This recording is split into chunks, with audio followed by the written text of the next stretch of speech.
부동산 시장이 변덕스러운 환절기에 접어들었습니다. 강남은 숨고르기, 강북은 급등. 5월 9일 양도세 중과 부활이 대세 하락의 신호탄일까요? 데이터와 원칙으로 풀어드리겠습니다. 결론부터 말씀드리겠습니다. 첫째, 5월 9일 양도세 중과 부활은 단기 매물을 끌어낼 뿐 대세 하락장으로의 전환이라고 단정짓기엔 무리가 있습니다. 둘째, 강남의 상승 둔화는 하락이 아니라 소외됐던 지역들이 따라가는 갭 메우기 과정입니다. 셋째, 통화량이라는 엘리베이터는 결국 우리를 더 높은 층으로 데려다 놓습니다. 자, 이제 왜 그런지 하나씩 풀어드리겠습니다. 먼저 5월 9일의 공포, 실체를 짚어보겠습니다. 가장 뜨거운 이슈는 다주택자 양도세 중과 부활입니다. 정부는 5월 9일을 기점으로 유예 기간을 종료하겠다고 공식화했어요. 시장은 이를 하락의 신호탄으로 해석하기도 합니다. 구체적인 숫자를 보겠습니다. 시세 차익이 10억 원인 다주택자를 가정할 때 5월 9일 이전에 매도하면 일반 세율 적용으로 세금이 약 5억 원입니다. 그런데 5월 10일 이후 2주택자는 20% 중과가 적용돼 약 7억 원, 3주택 이상이면 30% 중과로 약 8억 원을 내야 합니다. 하루 차이로 세금이 2억에서 3억이 왔다 갔다 하니 강남권 투자자들 사이에서 5월 전에 팔아야 한다는 심리가 번졌고 이게 일부 단지의 급매물과 상승폭 둔화로 이어졌습니다. 하지만 여기서 중요한 통찰이 나옵니다. 양도세는 파는 사람이 내는 세금입니다. 팔지 않으면 세금은 발생하지 않아요. 진짜 시장을 흔드는 건 양도세가 아니라 보유세, 즉 종부세와 재산세입니다. 소득이 끊긴 은퇴세대가 매년 수천만 원의 보유세를 감당하지 못할 때 비로소 진정한 의미의 항복 매물이 나옵니다. 5월 9일 이벤트는 매물을 일시적으로 끌어내는 효과는 있겠지만 대세 하락으로의 전환이라 보기는 어렵습니다. 다음은 강남의 둔화와 외곽의 역습입니다. KB국민은행 통계를 보면 흥미로운 현상이 보입니다.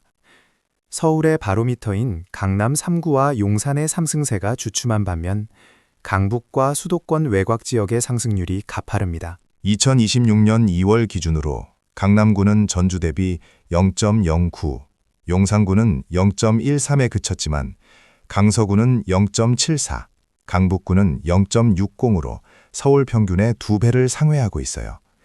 이건 강남이 떨어지는 게 아닙니다. 먼저 달려나간 형을 동생들이 따라가는 갭 메우기 과정입니다.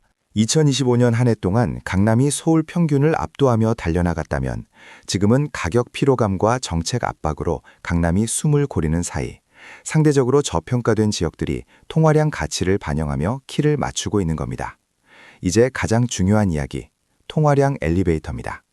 부동산 가격을 결정하는 요소는 금리, 입주 물량, 정책, 심리 등 많습니다. 하지만 이 모든 걸 관통하는 하나의 진리가 있어요. 바로 통화량의 증가입니다. 이렇게 비유하면 이해가 쉽습니다. 우리는 통화량 팽창이라는 이름의 올라가는 엘리베이터에 타고 있습니다.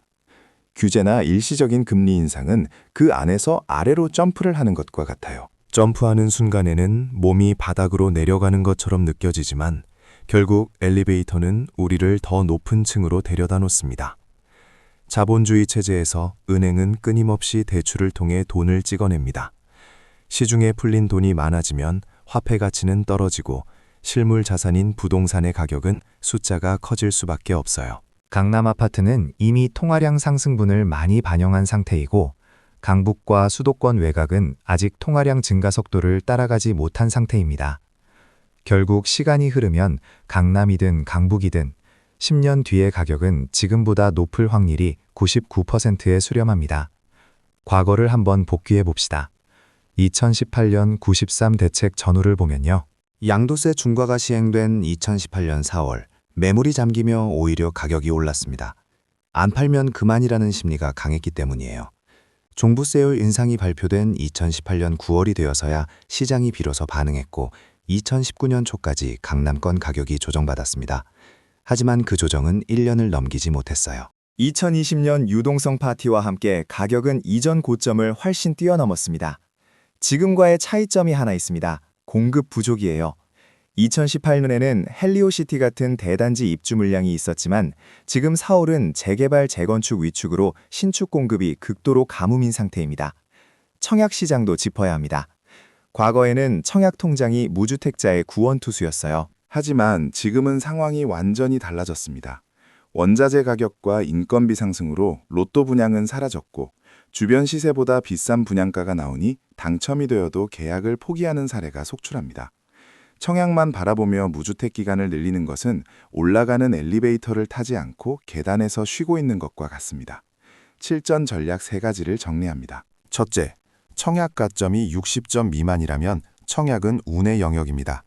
2027년 1월이라는 데드라인을 정하고 안 되면 미련 없이 기성시장으로 눈을 돌리세요. 둘째, 5월 9일 직후와 보유세 정책이 확정되는 시점까지 시장은 눈치 싸움을 할 겁니다. 거래량이 줄고 심리가 위축될 때가 바로 협상의 주도권을 가질 수 있는 유일한 시기입니다. 셋째, 10년의 법칙을 믿으세요. 부동산으로 돈을 번 사람들의 공통점은 타이밍을 맞춘 사람이 아니라 시간을 견딘 사람입니다. 부동산 시장의 날씨는 언제든 변합니다. 하지만 계절은 결국 흐르고 자본주의의 엘리베이터는 우상향합니다.